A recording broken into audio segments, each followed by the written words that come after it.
खुशबूदार देवरानी। भाभी आज मेरा फेयरवेल है, आपकी परफ्यूम चाहिए मुझे, बस आज के लिए। हाँ हाँ क्यों नहीं दीदी, अभी दे रही हूँ। नंदा परफ्यूम का कवर हटाकर नैना को देती है और कहती है, दीदी लो, आप लगाकर मुझे वापस दे दो। नैना परफ्यूम छिड़क लेती है और नंदा फिर उसे ले जाती है। नंदा के जाने के बाद नैना कहती है, मैंने तो सोचा था कि फेयरवेल के बहाने परफ्यूम का नाम देख लूंगी, लेकिन भाभी तो बहुत तेज निकली, नाम ही गायब कर दिया ताकि मुझे कुछ पता ही ना चल पाए। नंदा अपने ससुराल में सभी की लाडली है, जो आता है बस नंदा नंदा करता रहता है। नंदा दिन भर सजी धजी रहती है और उसके शरीर से हमेशा परफ्यूम की खुशबू आती रहती है। वो कहीं भी जाती तो खुशबू महकने लगती और बिंदु भी उसे इसीलिए उषा से ज्यादा पसंद करती है। एक रोज उषा की कुछ सहेलियां उसके घर आती है। आ जाओ, मैं काफी देर से तुम लोगों का इंतजार कर रही हूँ। हाँ यार, आज कितने दिनों के बाद तुझसे मुलाकात हुई है। वो कॉलेज के दिन याद है ना, जब हम सब मिलकर घूमते थे। हाँ, वो दिन कैसे भूल सकती हूँ, वो तो मेरी जिंदगी के सबसे सुनहरे पलों में से एक है। तभी वहां से नंदा पार होती है। उसके पार होते ही हॉल में खुशबू ही खुशबू हो जाती है। अरे यार, इतनी अच्छी खुशबू कहाँ से आ रही है? अभी उषा की देवरानी यहाँ से पार हुई है ना, उसी की खुशबू है। हट, तू बिना कुछ भी बोलती है। तभी नंदा वहां नाश्ता लेकर आती है और कहती है, आप लोग बातें छोड़िए, नाश्ता कीजिए। आज उषा भाभी ने बड़े ही चाव से नाश्ता बनाया है सबके लिए। हाँ हाँ, तुम सही कह रही थी, नंदा में से ही खुशबू आ रही है। तीनों सहेलियां नंदा से चिपक चिपक कर बातें करने लगती है और उषा को पूछती तक नहीं है। ये देखकर उषा का मन छोटा हो जाता है और वो उठकर रसोई में चली जाती है। इधर उषा की सहेलियां नंदा से कहती है, नंदा हमें भी बताओ तुम कौन सा परफ्यूम लगाती हो? तुम्हारा पति तुम्हारे पल्लू से बंधा रहता होगा, हमें भी बताओ ना, हम भी तुम्हारी तरह यूं ही महकती रहेंगी। हमें भी बताओ, हम लोग भी यही लगाकर अपने पति को वश में करेंगे। अरे नहीं, हाँ आप लोग भी ना, मैं तो कोई भी परफ्यूम लगा लेती हूँ, पता नहीं पूरा दिन खुशबू अपने आप ही आती रहती है। उधर रसोई में उषा कहती है, जब देखो सब नंदा नंदा ही करते रहते हैं, जैसे मैं तो कोई हूं ही नहीं। पहले से सासू मां, नैना, देवर जी, मेरे पति, ये कम थे जो अब मेरी सहेलियों को भी नंदा ही भा रही है। मैं तो बस काम करने के लिए हूँ। उषा की सहेलियां नंदा से ही बातें करती रहती है और फिर चली जाती है। अब उषा की सहेलियां उषा से ज्यादा नंदा की फ्रेंड बन जाती है। सबकी जुबान पर नंदा का ही नाम रहता है। एक रोज बिंदु कहती है, बगल वाले अग्रवाल जी की बेटी की शादी है, शाम को जाना है। उषा को लगता है कि बिंदु उसे साथ चलने को कहेगी, इसलिए वो सुनते ही कमरे से बाहर आ जाती है और कहती है, हाँ मम्मी जी, उसने मुझसे भी कहा था, जाना तो जरूरी है। इतने में ही बिंदु कहती है, मैं और नंदा चले जाएंगे, तुम घर पर ही रहना उषा, किसी एक को तो घर पे रहना होगा।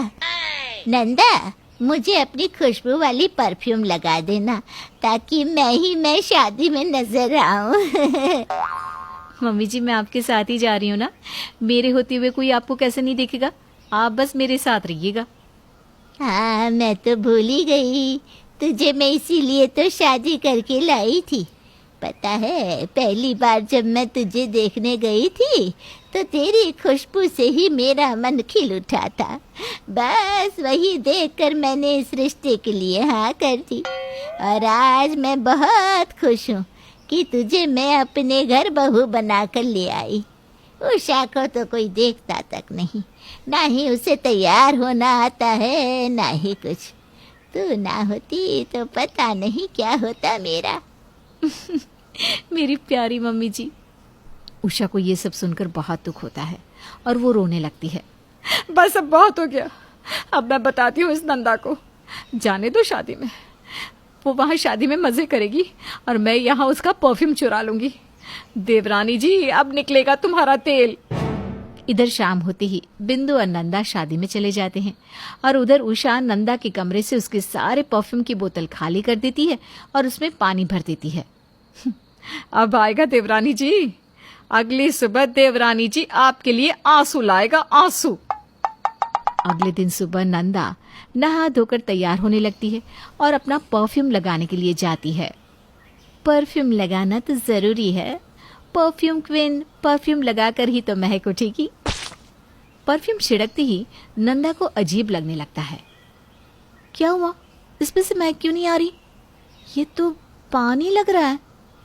नंदा परफ्यूम सूंघती है और समझ जाती है ये जेठानी जी के अलावा कोई और कर ही नहीं सकता। वो शेर है तो मैं सवा शेर।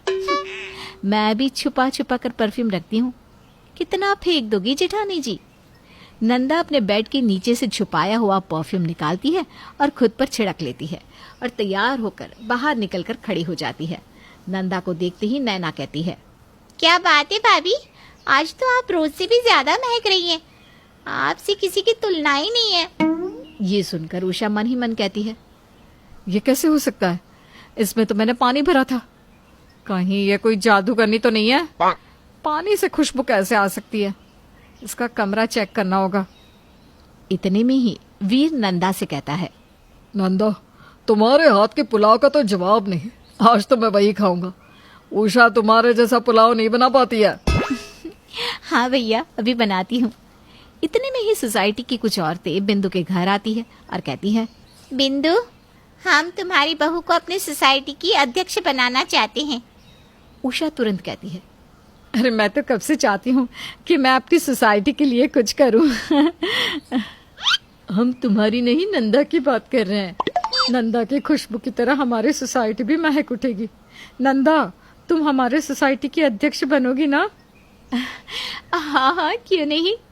उषा तिलमिला उठती है और नंदा के कमरे में परफ्यूम इधर उधर ढूंढने लगती है। अब मैं परफ्यूम की बोतलें ही गायब कर दूंगी। उषा खोजबीन चालू कर देती है और बेड के नीचे से नंदा का परफ्यूम निकालकर फेंक देती है और सारी बोतलें जिसमें उसने पानी भरा था वो भी फेंक देती है। अब यही सोसाइटी की औरतें उसे लात मार कर निकालेगी। आता तो उसे भी कुछ नहीं है। अगले दिन नंदा सोसाइटी के अध्यक्ष की शपथ लेने के लिए जाने के लिए तैयार होने लगती है। तब उसे एक भी परफ्यूम नहीं मिलता। भाभी के हाथ यहाँ भी पहुँच गए। अब मैं क्या करूँ? भाभी से तो बाद में निपटूंगी, लेकिन अभी शपथ में जाना जरूरी है। उषा मन ही मन खुश होती है और नंदा के साथ उसके घर के सभी लोग जाते हैं। नंदा वहां पहुंचती है, लेकिन आज उसके बदन से खुशबू नहीं आती। फिर भी लोग उससे चिपकने लगते हैं। आओ आओ नंदा, शपथ ले लो। वैसे ये साड़ी तुमने कहाँ से ली? बहुत सुंदर लग रही है। हाँ नंदा, इतनी भीड़ में भी तुम अलग दिख रही हो। नंदा तो नंदा ही है भाई। उषा मन ही मन कहती है, अब तो खुशबू भी नहीं आ रही नंदा के बदन से, फिर भी क्यों सब उससे चिपक रहे हैं?